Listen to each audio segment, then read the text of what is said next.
Hi, this presentation is based upon how people of African descent have become Christians. My name is Claude Bernard. I am the author and narrator.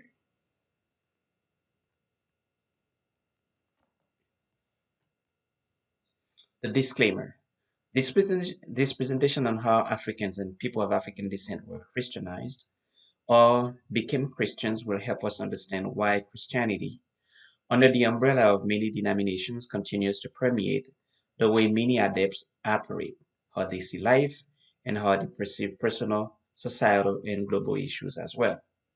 Names of individuals, countries, groups, and denominations will be cited in this presentation to help make sense of the facts that we'll present it here. Untold, distorted, and made-up stories will be brought to clear during the presentation. However, they'll be brief. A few denominations will be reviewed to arrive at how they landed in the minds and hearts of citizens of the immense African continent, mainly on the western coast. We'll start by asking the question, what is faith? Many people have defined it in many different ways and looked at it different ways, but we have a common understanding of what faith is. Stories about creation, the existence of mankind, are not singular to one culture. They are all over the place across all cultures that existed and still exist. Usually, things that transcend or that goes beyond one's understanding has that benevolent tendency to generate a mythological, to take the ground for faith to ride on. This way, then, belief becomes the next best option to make sense of all the different phenomena that people are unable to understand. In fact, many contend that faith is the absence of knowledge, and we'll be able to see that in a few. Until there was a scientific explanation, until there was a scientific explanation for what causes the rain to fall, there was a deity associated with that natural event. There was distinctly one for thunder, fire, lightning, etc. Scientific explanations of what used to be perceived as supernatural have helped to eradicate certain faith-based deities. Beyond the many vanished mythological beliefs, many cultures and groups lean on the notion of a universal creator. Now that those beliefs have gone away, thanks to science and work that has been done to demonstrate why certain things occurred, so these mythological beliefs have gone away. There are individuals, however, who rely on science to rationalize natural events. They are reluctant to substitute their lack of understanding of certain natural events in exchange for faith, superstitious perceptions, and myth-based beliefs. This is my contention that wherever science shines, myths flourish less. Our next question is this: what is religion? The Catholic Church itself defines religion in its own way, and in their encyclopedia of 1913, religion means the voluntary subjection of oneself to God. Young argues, however, that the greatest crime that we could commit against humanity in this day of advanced intelligence would be to keep religion, which is, or at least should be, the true expression of the inner man, bound and fitted beneath the narrow-minded influence of superstition, ceremony, ritual, and dogma. Many argue that religion does not quite have a definition unless one looks at it from the Western monotheistic denominations such as Christianity or Judaism. To me, on the other hand, I regard religion, or it can be assimilated to mean any consistent kind of gathering to celebrate by individuals who manifest a desire to venerate their cultural values as they inherited them from their respective ancestors. And that is irrespective of whether they follow written agreements as perceived and organized by a specific hierarchy or non-written ancestral practices.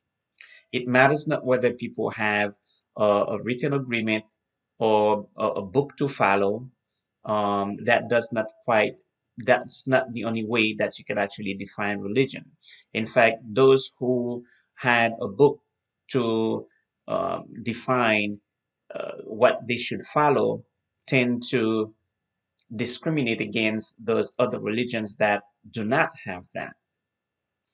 And we see that a great deal with Christianity vis-a-vis Vodou, which itself does not have the prescriptions as the fables that we get to see in Christians' books. Military and political influences have allowed certain religions to bypass their sacred principles to enslave, take away other people's resources, and impose their religious doctrines on enslaved populations to break their morale and their tendency to resist. So despite the fact that a lot of them do have their books that would otherwise say, well, you're not supposed to do that, but there's always a counterbalance somewhere in their books that justifies some actions and some behaviors um, on behalf of those writings. What is a belief system? As per Dominic and Silva, the species Homo sapiens developed so-called belief systems. These sets of beliefs are reinforced by culture, theology, and experience and training as to how society works, cultural values, stereotypes, political viewpoints, etc. Beliefs are often considered as convictions or as religious beliefs, but as scientists, they are also philosophical beliefs relating to the sphere of daily life. The belief system need have no basis in reality so long as it consistently provides adequate explanations. It takes us to define a human being like Homo religious. It's that innate tendency to believe in things that transcend or that goes beyond one's ability to understand things. I believe that I forgot the name of the book that research revealed if you were to take two different kids and live and raise them in different environments where they weren't given guidance as to what to believe in or not to believe in, they would somehow develop some kind of superstitious beliefs all by themselves because things that they would not be able to understand, they would have that benevolent tendency to ascribe them to some super being, pending until they can fully understand them. Jackson, Paluxian, Jackson, and Crandall conducted a study on the different types of converts: sudden, gradual, and unconscious. In the case of this presentation, unconscious or the latter sparks an interest. They argue unconscious conversion in which the individual cannot remember ever not believing the faith is thought to be a result of social learning. We were raised in the Christian faith. Many of us believe that it's always been like that, as if there's nothing else to relate to. But it wasn't always like that. Multiple wars had taken place in the name of belief, dogma, or religion among diverse groups of denominations, including the only two religions to have imposed and violently enforced conversion onto the people whom they subjugated. So Christianity, as this is the focus of this presentation, is one of the two religions only that focuses on converting people, and forcefully so.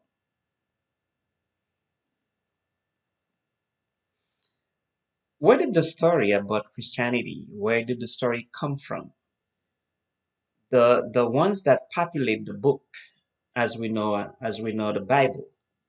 Where did those stories come from? Who initiated the process of making Christianity what it is that we know nowadays, and especially the Catholic Church. The blessing started with this person called Constantine. Although Christianity had been around before him, but he made it what it was never before. He gathered people who believed in the faith to form an organized religion within the boundaries of his extended kingdom. This is how in 325 Common Era, that's what the C stands there for, Common Era, he called upon the staff of the different regions within which he had taken over. He had them come to a conference in Nicaea to force priests into a consensus about what was going to make up their religion, Catholicism. I believe the word Catholic, I think it means in general. In it, a fictional godly representation was determined. The concept of Trinity was defined, and other dogmas were developed. Those who had objected, especially to the notion of having a godly representation in the name of Jesus, those who had objected to all that were either killed, punished, or run into exile, as was the case of Arius. What saved Arius was the fact that Constantine had his sister who admired Arius and who asked to please allow him to live. So this is why Arius was able to run into exile and later was able to come back into his empire. Constantine allowed him because of the sister's constant request for that purpose. So Constantine ironically waited until he was on his deathbed to get baptized into the religion that received his blessing. And he was later canonized as a saint. This individual, Constantine, also killed the mother of his 18-year-old son. And the way he had that done, he had the the mother, the lady, dumped into a tub of super hot water, and he had the lady dumped into it, and that's how she died. The mother of his own 18-year-old son. So that was just one of the many crimes he committed because he invaded a whole lot of other regions and countries during his kingdom. Later, after more than a century, legendary accounts and teachings were collected to make up a book that came to be known as the Bible. Fictional stories and individuals were selected while others were rejected. As European countries grew militarily more powerful and the church association with the states, together they embarked onto devilish conquest. The conquered were vilified, enslaved, and rendered docile through religious programs of indoctrination. I have someone whom I know who who vowed that her pastor told her not to discuss these issues with people who do not believe in them. Do not discuss those issues with other people. Do not take those chances. So she was told, and she adhered to it.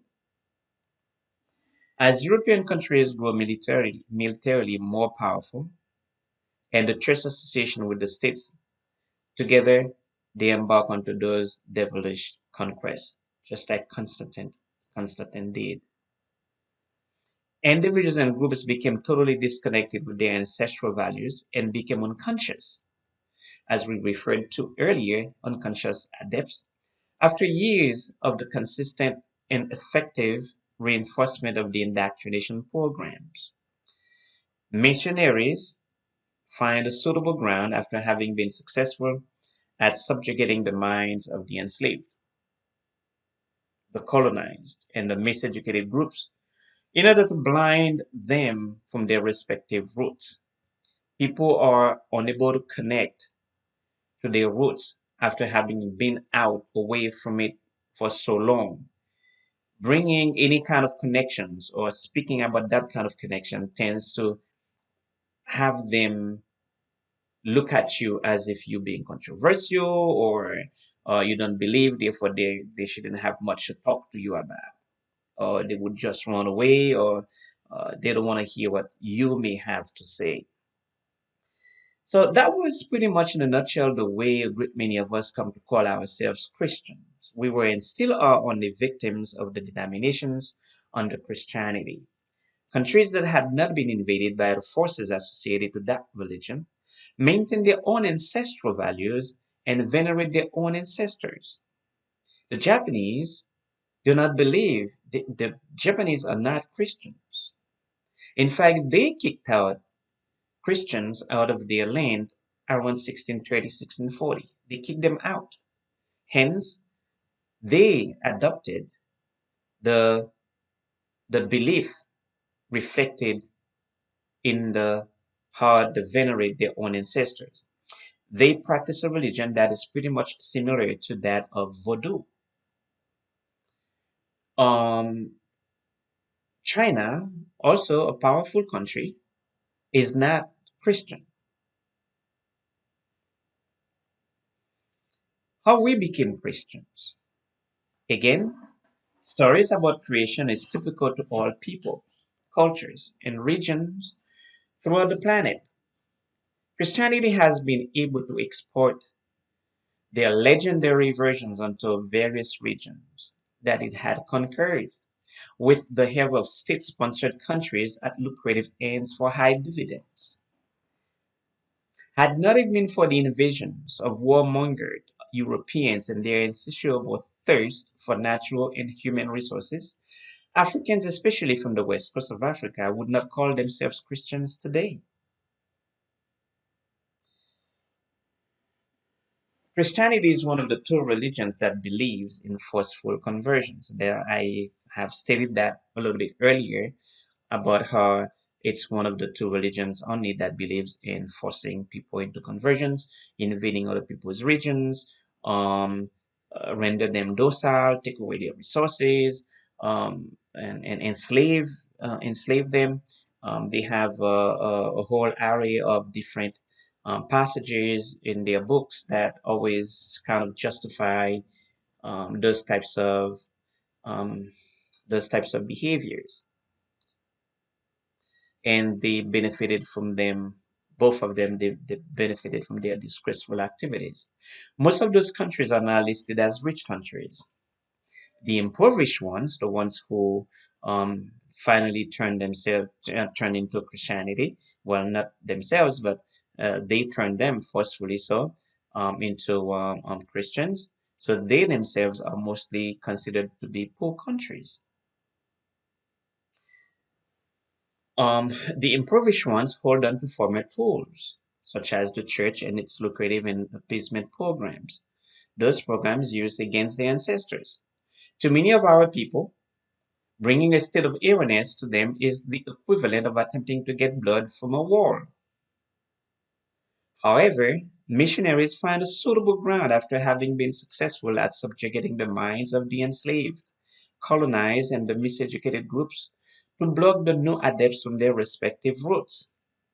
They manage their best through a whole lot of it in that programs of indoctrination to render people docile and not having them to revolt or have attitudes of not that would defy the acceptance of what they were preaching.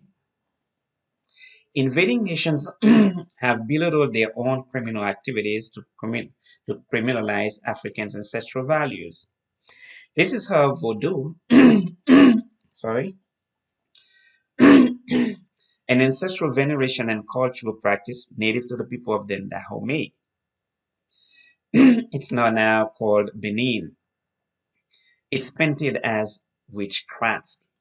It's been dispossessed of its dignified religious frame and portrayed as if it is only practiced by individuals who occupy the lowest positions within the classified socioeconomic strata. We, well, at least I know for a fact that back in Haiti, um, people who are pushed into the countryside and they are not viewed to with the respect due to them based upon the fact they are not considered to be Christians in the eyes of those who want to look at them with enough justification to discriminate against them or treat them with lack of respect, with not much dignity, and that's how they tend to view them. So, because of that, what they practice themselves as their own religion, sticking to their own um, cultural values, then these tend to be looked at as if they're practicing witchcraft or they're not intelligent enough. Had they known better, then they would be on the side of Christianity. Sadly so. Borrowed concepts and precepts. Many of the precepts narrated in the Christian Bible are ideas that had been borrowed by previous belief systems before and notion and mythological figures and mythological concepts. This had been developed thousands of years by several other cultures before Christianity was able to use them in their book themselves. The virgin birth of a divine person, for example, is not a singular mythological reference. And the reason is Isis and Osiris legend predates by over 1,000 years the so-called virgin birth. That fable, which is associated to that of resuscitation, 3 days after the death of the godly son. A similar allegory took place also in Krishna. There's a whole list of those different things that had been taken directly out of other cultures to insert into the Bible and some of the other dogmas that the church goes by or the faith goes by. Here's one. The Ten Commandments were among a set of 140 principles and guidelines by which ancient Egyptians adhered to and lived by. And those people, as we know, ancient Egyptians were true Africans. Those principles came to be known as the negative confessions in English, whereas in the Bible, the 10 of which are perceived as having been revealed to Moses, specifically for mankind. And you'll remark many of the expressions that I have on here are in quotation marks. Christmas is another example. It is an adopted celebration from the pagans. Conveniently nowadays, Christmas is and supposedly should be about Christ. I tell you, the list is fairly long. The distorted stories. We were made believe by our church that our ancestors' veneration of their own ancestral belief was an uncivilized undertaking. The different stories piled up in their Bible were imposed and enforced on people of African descent, and that's without any remorse ever. At least the little bit of remorse that we get to hear, they're geared towards certain groups and in way too late. But as some people would agree, it's never too late to do well, to do good. If this book were compiled today in this culture, it would be regarded as sexist, racist, cruel, and insensitive to people's life. But the church was implicated ardently in those endeavors. It was too beneficial and lucrative in dividends to advocate for moral values consistently. So the church would have never during those times, would have never taken the solid steps, the same endeavor they displayed, the same fervor they exemplified in reaching out, depriving people of everything that they had of their dignity, their ancestral roots, their everything that they could possess, everything they could take away, they made sure they did. The stories in Mark, Matthew, and Luke do not all have a common agreement on the narration of their versions for similar events. References to fictional kings and events are many in their compiled book. Canonized criminals became saints, like like I went over earlier. Constantine was canonized. From Constantine to Dominic and beyond. And Dominic, the person whom I'm referring here to, is that individual who used to preside over what used to be called auto de fe in Spanish or auto da fe, I believe in Portuguese. It's an act of faith in which people of Jewish descent and other groups would be given about 30 to 45 days to convert into Christianity. When that period of time elapses, if they are not in agreement with that faith, then he would preside over what they used to call that autodafy, that act of faith, in which where they would boil lead and pour that in the throat of those people whom they had gathered and kill them instantly. He used to preside over those, but he's been canonized as a saint. So the sainthood is replete with individuals of dubious criminal and immoral backgrounds.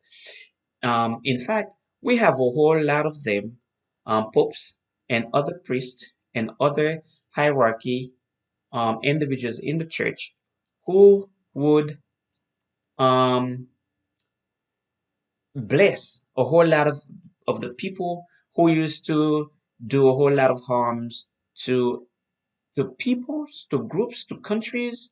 You would find those individuals who the church would marry, would bring the celebration of a dictator. They would do all sorts of things that you would think would not go in par with the core of the belief system. But that's not so, because when it's convenient, it's convenient. If the church is making a profit off of it, they don't have much to say about it. It was reported that Pope Leo X or Pope Leo X, while he was drinking his wine and raised it into the air, Pope Leo X toasted. How well we know what a profitable superstition this fable of Christ has been for us and our predecessors.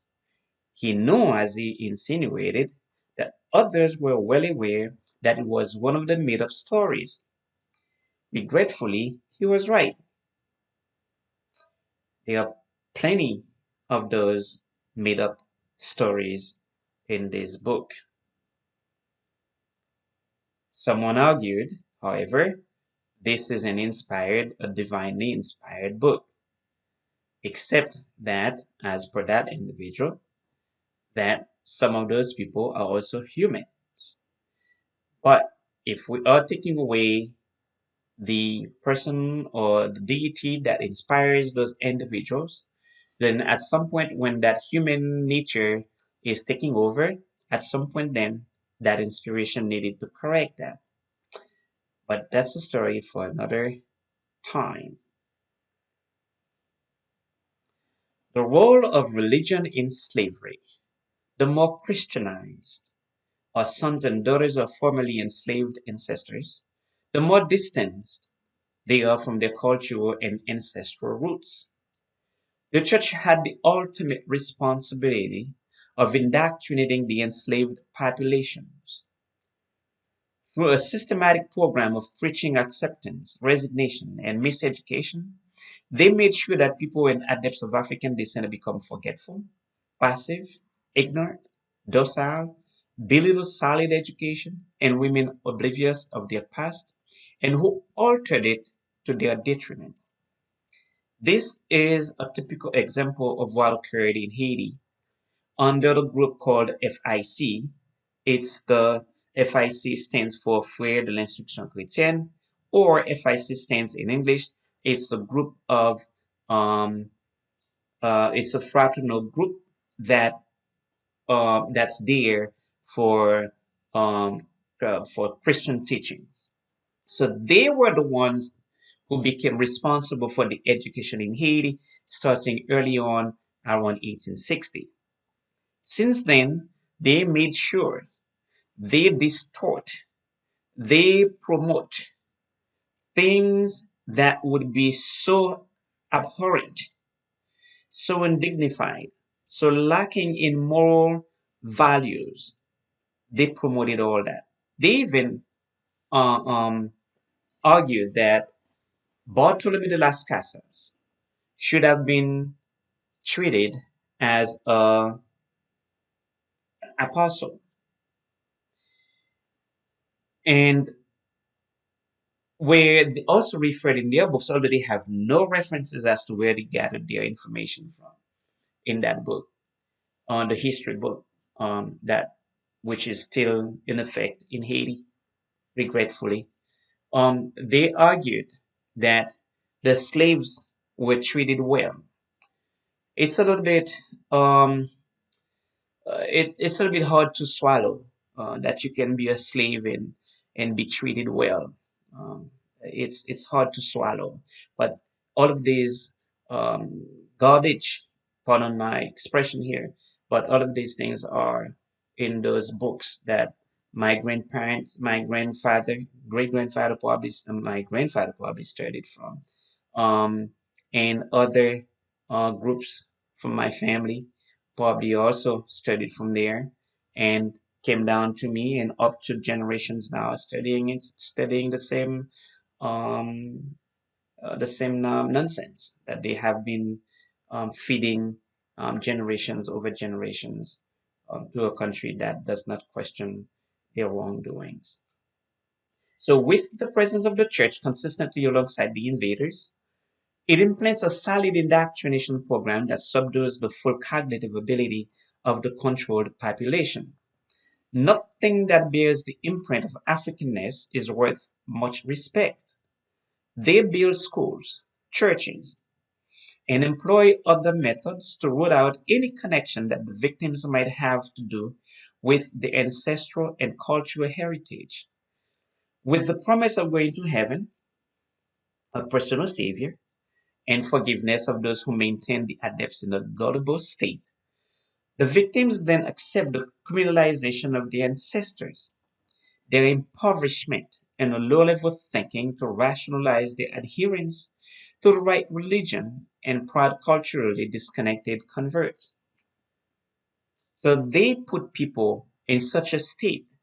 If you bring forward those issues being spoken right now, they would not make sense to the very people who have distanced themselves, who have been rendered, or well, who have been taken so far away from their natural connections with their roots, their ancestral connections.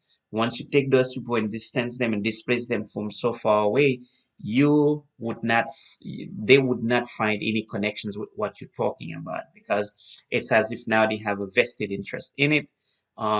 You hear people from different regions from the west coast of Africa and from the Caribbean speaking of things that you would you could actually decipher exactly that they are subconscious converts, unconscious converts, I would say. So the biggest link there exists between the version of Christianity from Europeans to Africans is the enslavement and indoctrination of the latter by their enslavers. Initially, which started with the Portuguese, then the Spaniards, and later a large portion of European countries joined in.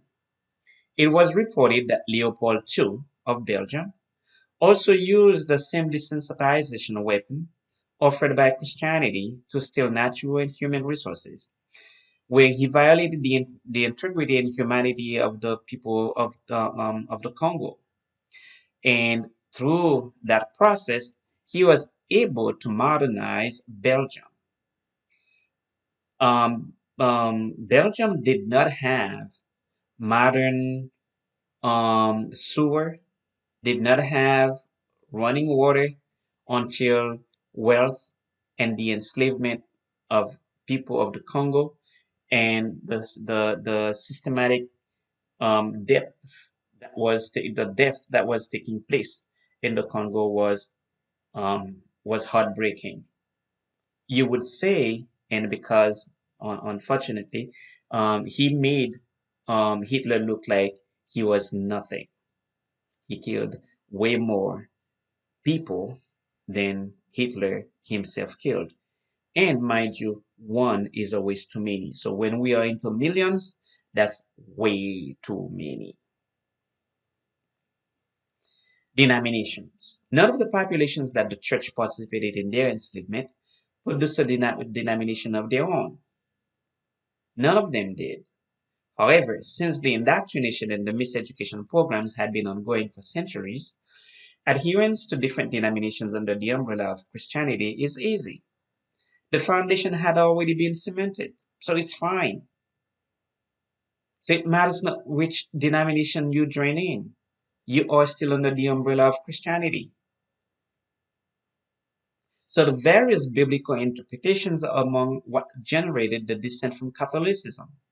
For example, you've got Martin Luther, who used to be a priest in the Catholic Church, and he disapproved of many of the practices within the church. And as a result of that, that caused him and a few other adepts to distance themselves from the main religion and created a new version of it. That's how they became Protestants. So that itself came about in the name of that religious dissent against many of the practices by the Catholic Church, such as abuses of sales of indulgences. Indulgences were the different steps at which members of a deceased person would pay the Catholic Church to, through prayer, to bring that individual closer to heaven. And they used to sell them. They used to make money off of that a lot too. And also, Martin Luther had his stance against the notion of priests not being able to marry, a decision that was formally taken, although it started around 800s before, but it was formally taken around, I believe, 1139 or 1149. But the church never really adhered to that. A lot of popes had children. Even that pope, I believe it was um, Nicholas V or um, it could have been Nicholas Fan, but I have another presentation now, where I'll be able to come back with that. But I think this was already taken care of in a different presentation. Anyway, so Protestant itself, Protestantism itself gave rise to an array of other denominations, very few of which will make up the next slide. We shall see. Here we go. Um, it's not because Jehovah's Witness is the very next one, but it's just that these are the different denominations that derive from the Protestants. Jehovah's Witness took place here in the United States, deriving from a previous member of another denomination called Adventism, which itself derived from Protestantism. Under the umbrella of Adventism, which rides on the belief of a second coming of Christ, meaning that Advent, which rides on the belief of a second coming of Christ, one finds multiple other denominations deriving from several interpretations of the same book. Jehovah's Witnesses as religion has modified their dogmas on so many occasions. The name was adopted in 1931. That's when they called themselves Jehovah's Witnesses. Reference to the cross and crucifixion ceased in 1936.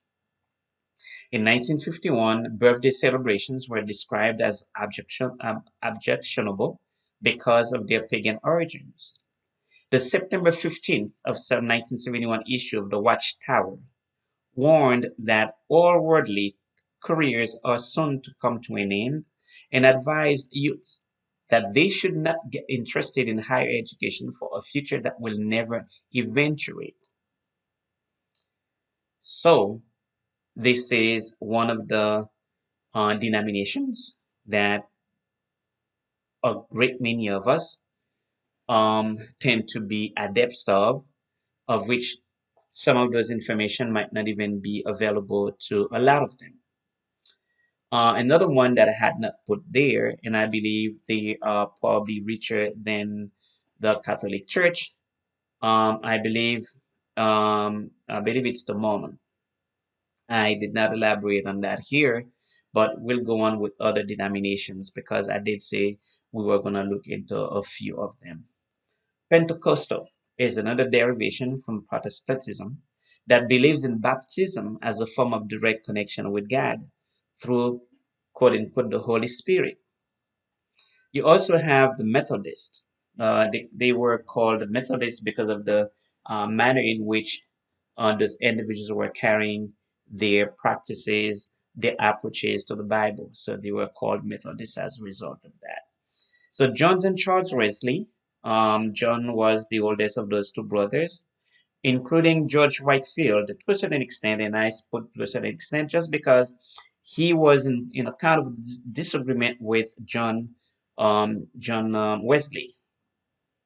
So they weren't agreeing on so much of the principles and the things that they believed in.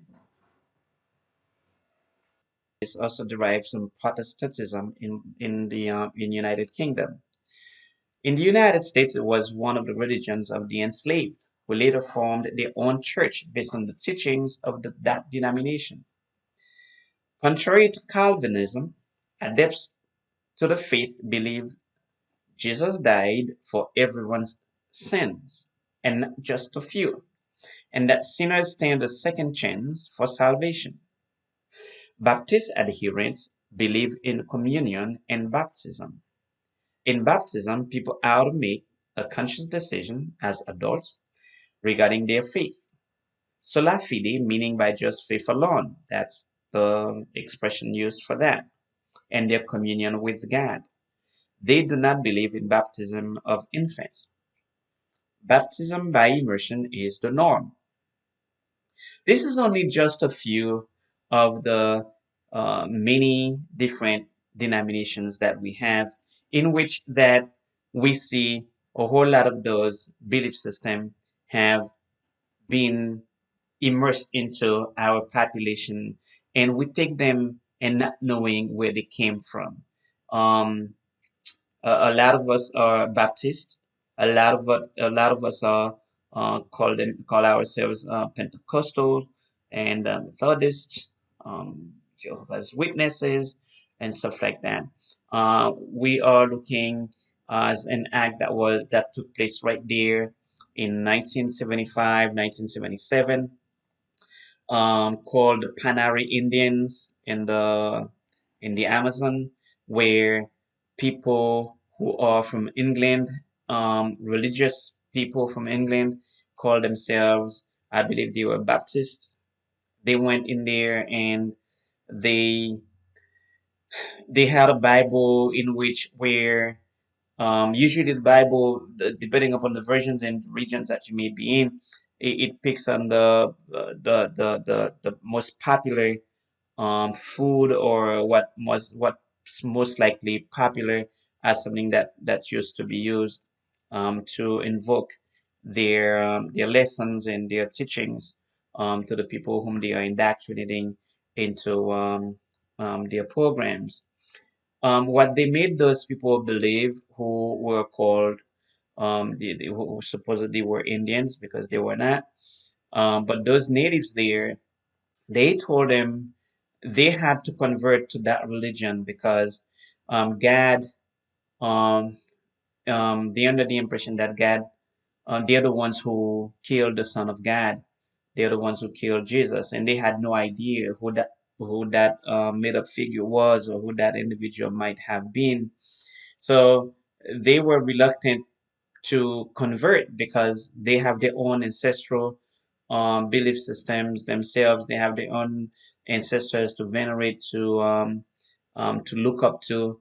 So one day they decided on the church decided on making an exchange of gifts with them, and they put gifts along the way leading to their headquarters.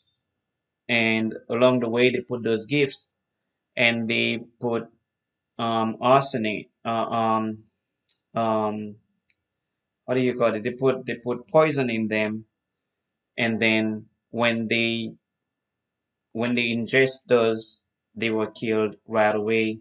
And the rest of them who were witnessing that, they were told that it's because of their reluctance to convert, and God acknowledged that they were the ones who killed Jesus, and as a result of that, that God was taking revenge on them.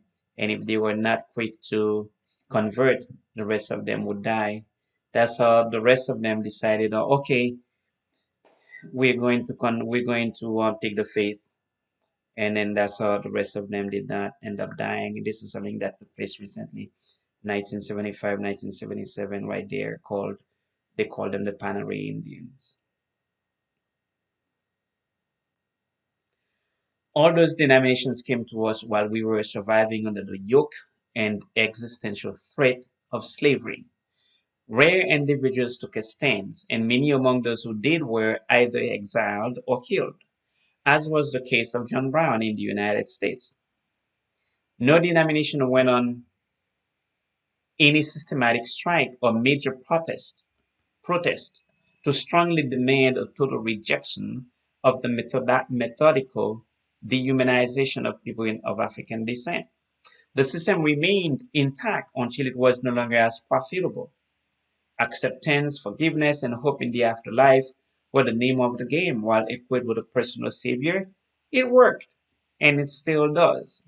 Many of us strongly believes that there's gonna be a coming of an individual, as they were told, and they were brought up in the faith, believing that there's someone who's gonna come and take them away from their current pain, or whatever they're going through, and that there's a reward for them waiting somewhere. So once you are able to accept situations that you could have stood against, then there's no need to stand against them, because there's going to be the coming of so and so, and someone must a system might have done you wrong. So there's now time to forgive, because there's hope in the afterlife. Things are going to be better. You're going to meet with your personal savior, and that's that notion. All of these notions have really taken so much out of us. We can't gather together anymore to do things for so many of us who are coming behind. But those of us who don't believe in these things do the best that we could, and those ancestors who were able to stand against those people, they did the best they could, um, to the extent that they could. It's unfortunate that many of us are taken into this belief system, and do not understand the common plight that we are all under. Religious figures and roles in slavery. From the 1452 papal bulls by Pope Nicholas V, then Pope Alexander VI, this is whom I meant to refer to earlier, Pope Alexander VI in 1493, which validated the enslavement of non-Christian populations down to Bartolome de las Casas, whom I also referred to earlier, who believed that Africans were better suited to be enslaved, contrary to the natives who were being decimated continuously by gangsters from Spain. The list of criminal activities involving religious figures in their respective roles in the enslavement of Africans is extremely long.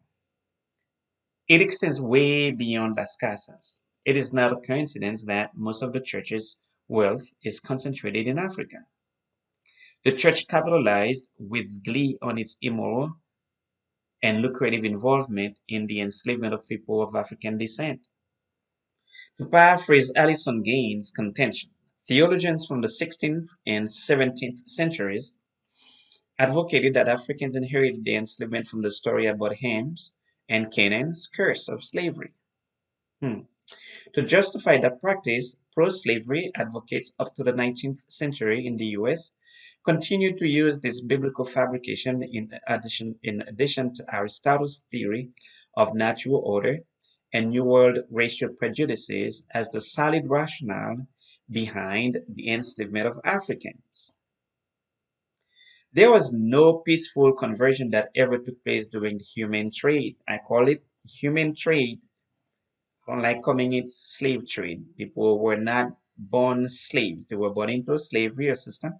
They were turned into slaves, so they were pretty much enslaved.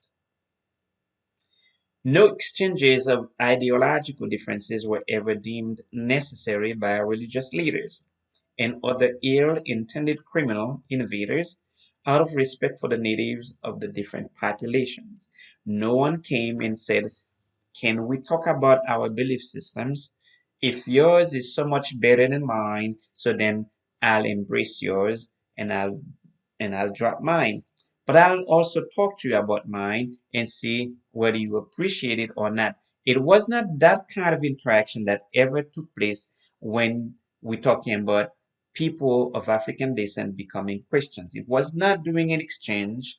It was not during decent, normal conversations, exchange of ideas. That's not how it came down to us.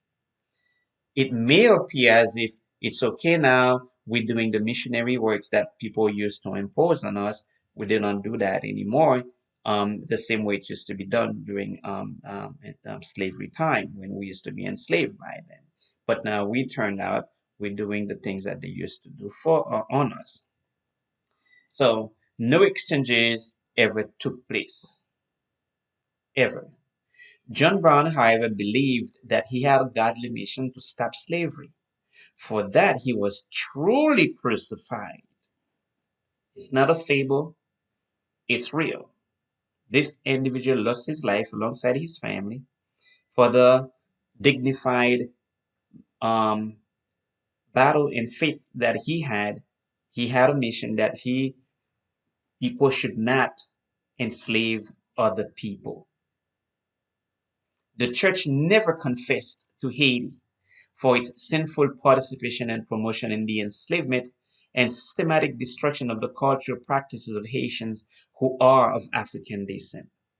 The church never did that, and on top of it, FIC conducted a very destructive, systematic destruction of the culture in Haiti, of the history of people of African descent, but they never apologized for their wrongdoing. Hmm. The presence of the church in Africa.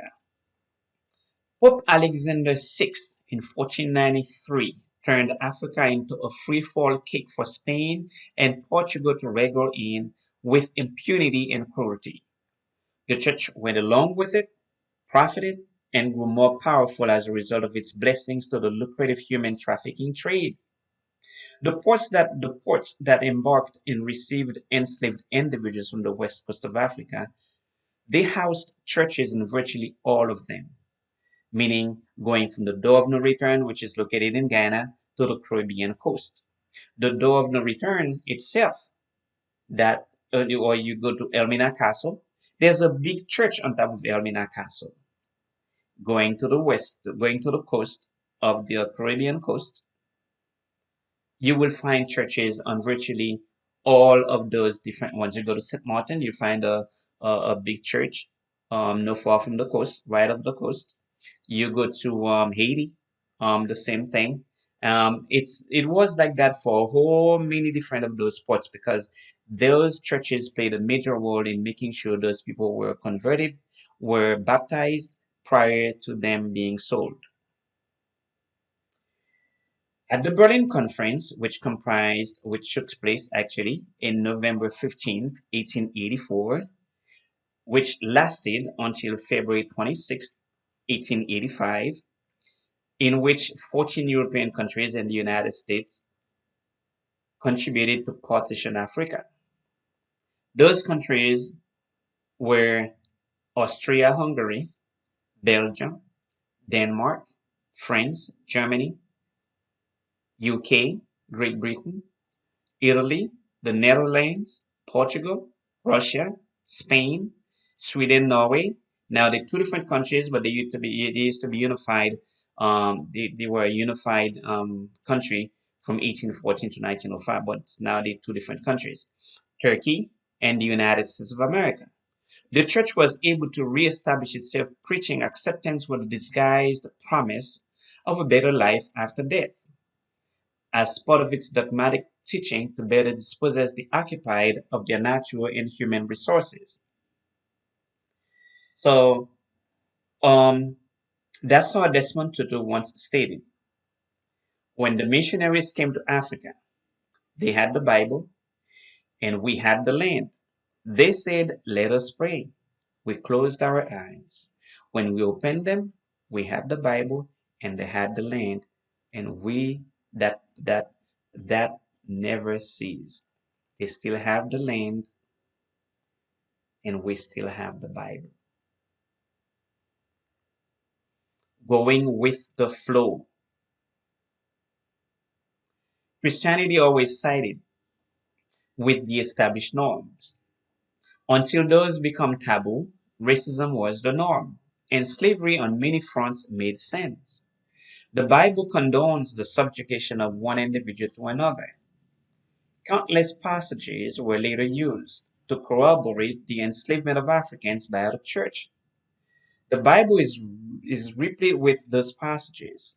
Here are just a tiny bit of the so many devastating references in that book. Leviticus 25:44 to 46, Ephesians 6 verse 5, 1 Peter 2 verse 18, Titus 2 verses 9 through 10, or 1 Timothy 6 verse 1.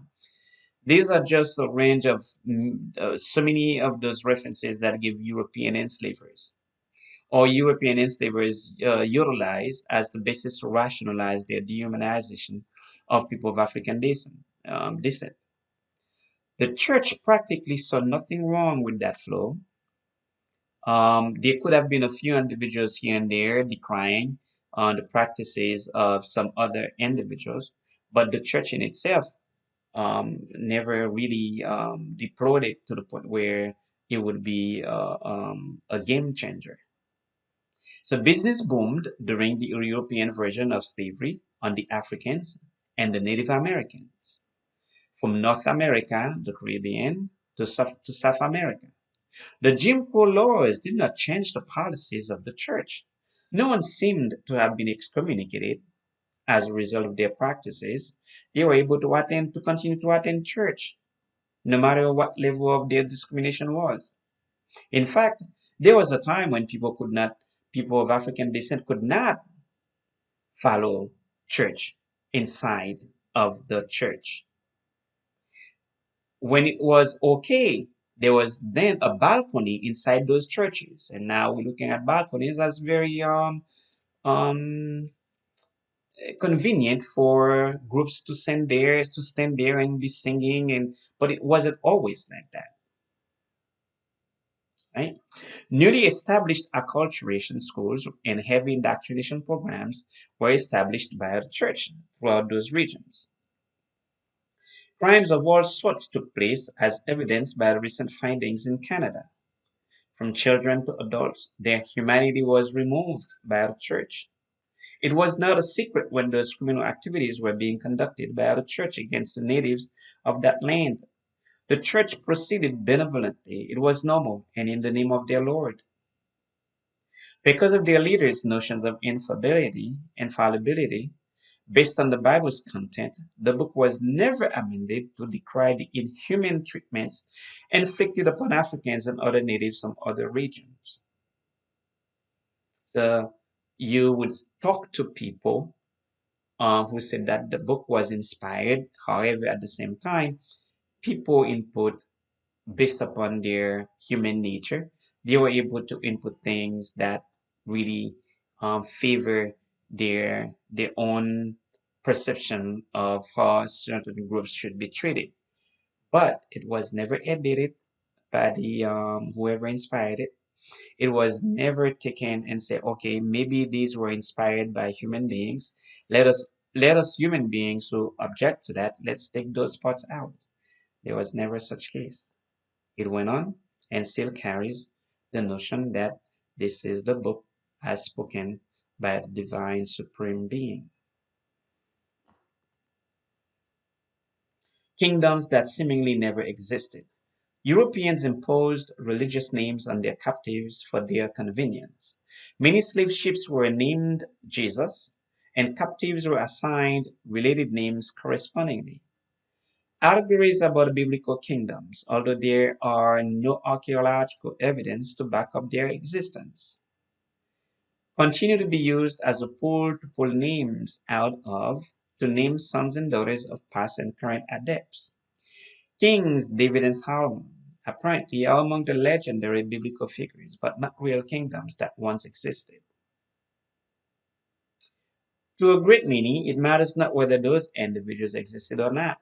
Once the beliefs inspired by the indoctrination program instituted by the church has been cemented, other rationales could surface and serve to justify the adherence to the faith. To them, it becomes a non-issue. The King James Version. When you are talking to people who are unconscious converts, or even those who are sudden or gradual converts, they are a lot of them do not quite know who was this person called King James. In conversations that I have had with people who inherited the Christian belief system through the church's continued indoctrination program and the enslavement of the ancestors, they are under the impression that King James, which version bears his name, was a heavenly kingdom. King James, in his 1606 Oath of Allegiance, where he became the head of the Catholic Church in England, faced with fierce opposition from Pope Paul V. James later had the translation of the Bible dedicated to him. That was the third time the Bible was translated in English. However, it was also the first time that it came to be known as the Holy Bible. It was never known as such before. That third translation took place. Popular individuals in England, such as Wycliffe John, Shakespeare, and others, participated in that translation. And you'll notice here the name Wycliffe John, and that would ring a bell. It probably has to do with this famous person nowadays. Plots of killing and kidnapping King James were rampant among Catholic priests. They simply were never materialized. But there were plenty of those plots to make sure King James got killed and kidnapped by many of those priests. Are we really Christians? It bears to wonder about our Christianness. Are we truly Christians or simply unconscious victims of the faith? Did we inherit this religion under the duress endured by our ancestors as imposed by their butchers? Who were those who indoctrinated or converted us? All regions have their respective superstitious notions about their existence and creation. How is that we are so afraid to question the origin of the religion practiced by us? It was encapsulated in a bundle of fears when we were forced to accept Christianity. As a result, we maintain it in fear. We made believe that there's an entity somewhere beyond our physical perception surveilling our actions, and if displeased, he, the master, is ready to punish the adept for insubordination of some kind. The master and the enslaved relationship bears that kind of connotation. We have become the very missionaries who used to demonize our ancestors and ancestral values. We carry the same messages, except that we no longer get killed for not converting, nor adhering to the faith. The notion of a personal savior seals our adherence unquestionably to a faith that has caused us harms over centuries consistently. Thanks to Christianity, our cultural values have been devalued, demonized, and branded as uncivilized. Go ahead, dare to question things. You have that right as an intelligent being. Do not let religion remove your cognitive ability or to indoctrinate you and belittle your intelligence. Dare to look into things. There could be much more to things that you believe in. And it's my contention sometimes where you are at the moment of where you are, you see where based upon your position. When you give yourself to analyze things with some degree of depth, then you'll be able to go from one level to the next. And there are those steps and there are those dimensions. So raise the bar, raise the bar. Thank you.